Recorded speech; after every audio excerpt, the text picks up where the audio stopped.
Very good evening to all of you. Today my topic is respiration and the respiratory system.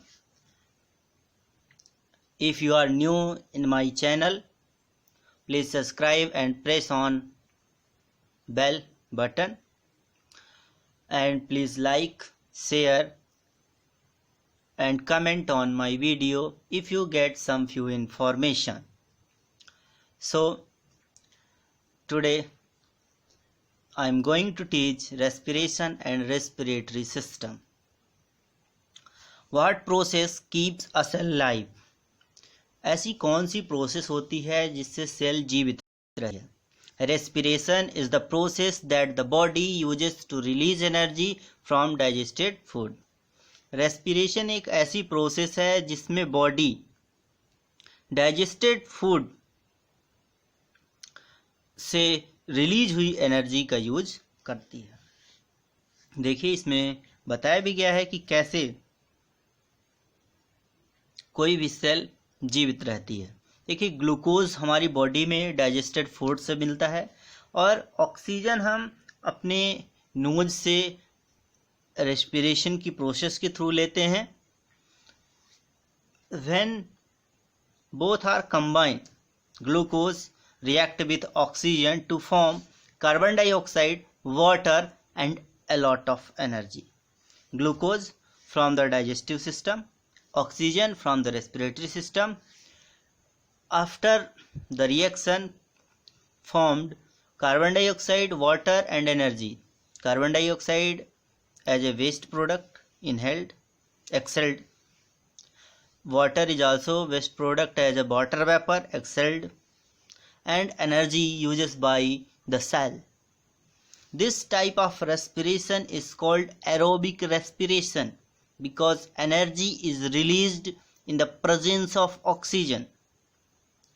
How do the glucose and oxygen needed for aerobic respiration get to all the body cells? Next, where do we get the raw material from oxygen? By breathing and then into our circulatory system via gaseous exchange in the lungs. Oxygen जो है वो हम breathing से लेते हैं और gaseous exchange के through हमारे सर्कुलेटरी सिस्टम में लंग्स से ऑक्सीजन आगे पास होती है. Next, energy is used for. हम एनर्जी का यूज किस में करते हैं? Energy is used for keeping the body temperature constant. Keeping body temperature constant, transport chemicals to work the muscles and other organs, to make the chemicals the body needs. These are the main function of energy, main use of energy. And another use of energy is also like as movement, respiration, sensitivity, growth, reproduction, excretion, nutrition. In all this process uses energy. Next topic is anaerobic respiration. Anaerobic respiration means ऐसा respiration जिसमें oxygen present ना हो, means absence of oxygen. Instead of glucose forming carbon dioxide and water, it is broken down without oxygen into an intermediate lactic acid giving less energy, 120 kilo joule. So students, आपको पता होगा कि जब हमें oxygen नहीं मिल पाती तो भी रेस्पिरेशन होता है, उसे हम एरोबिक रेस्पिरेशन बोलते हैं. ऐसी कंडीशन में जो ग्लूकोज है वो कार्बन डाइऑक्साइड और वाटर मॉलिक्यूल ना बना करके उनका एक इंटरमीडिएट बनाता है, जैसे लैक्टिक एसिड, जिससे और इसके साथ हमें बहुत कम एनर्जी मिलती है. But lactic acid accumulates in the muscles causing muscles fatties and cramps।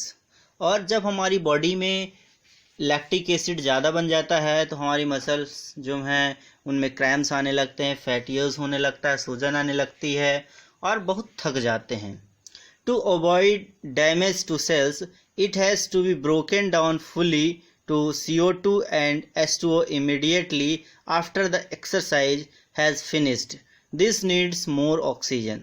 जैसे हम कोई भी एक्सरसाइज करने लगते हैं उस टाइम पे जब ऑक्सीजन की पर्याप्त मात्रा नहीं मिल पाती उस कंडीशन में ये होता है, और जैसे ही हम एक्सरसाइज कंप्लीट कर लेते हैं तो हमारी बॉडी उसमें उसके बाद ऑक्सीजन पर्याप्त मिलने लगती है और ये जो लैक्टिक एसिड है वो बनना बंद हो जाता है और ग्लूकोज कार्बन डाइऑक्साइड और वाटर में डायरेक्टली कन्वर्ट होने लगती है।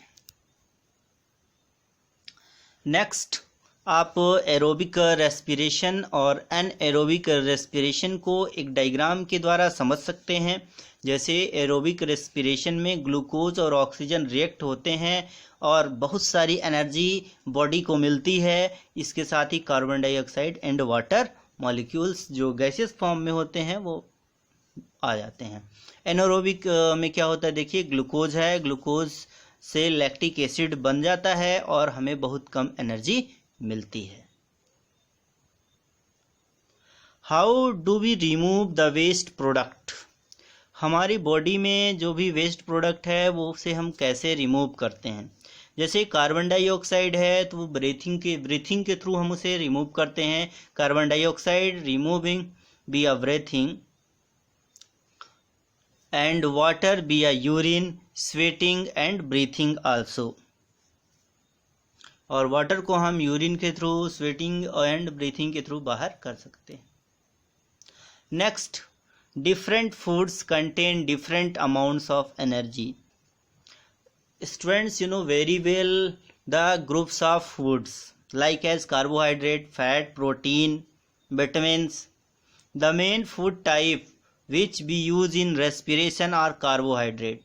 और रेस्पिरेशन की प्रोसेस में जो सबसे ज़्यादा यूज होने वाला फूड है वो है कार्बोहाइड्रेट, क्योंकि उसमें ग्लूकोज होता है। However if our body is lacking in carbohydrate then that do you think what happen? और यदि हमारी बॉडी में कार्बोहाइड्रेट की कमी हो जाए तो आप सोच